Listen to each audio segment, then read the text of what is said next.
السلام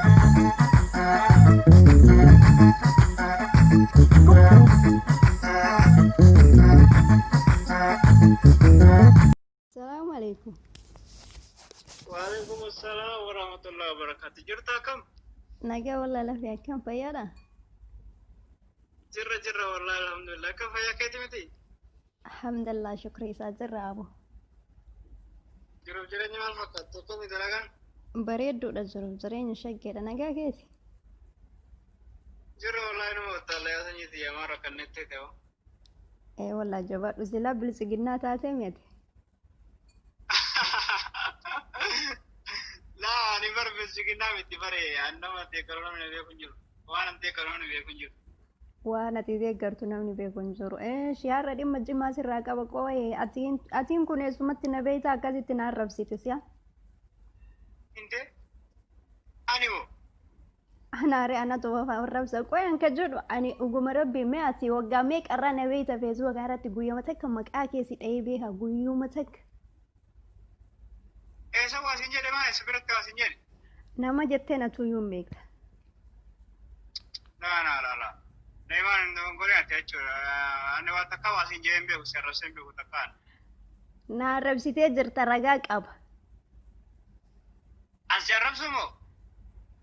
ana ofar rabsa Inde. Auzu billahi. Tayma dum yetti bata takasi arab sembe kon. koy amma dhugaa yoo barreeffama saniif sagalee ati nama ergite si ergi amanta Inde. Prank na gorar to ke ara pranki sim godhu ani ay na to sarge shi rakon go. Ma sinje serab sira kon go ane. waan jettee ati waan jettee na arrabsite tuni xawal waalee no masaka waa'ee siyaasaa yuuraan beektu sim jettee feesbuuk marra iyyiti namatti jettee niin beeytamoo hin beektu mee eesuma na beeyta ani eessatti waa takkasitti dubbadhee beekaa guyyaa tokko maqaa kee dhee beekaan Rakabo wasinjerembe go beesa. jettee jirta jettee jirta Lema fira kana rata ragartanti. ani yoom piraanki sirra dalaga namni piraanki irratti dalagu baay'eetu jira geeruu ati maaf akkas naan jette ani dhimma kiyyaa si dhufe Aye wasijaaladhu. la jaalala akkasii qilaaseentu garuu mee eesuma na beeyta rabbumati wannummaa nati akkas naan jette na arrabsitu maali Anu kan sinjer serap sema ay fitete namu sana fitete rakon kau. akkas Fitete da batanya sih wan ada oromo kabdu ada oromo kabdu serap fitete da serap saya fitina mas.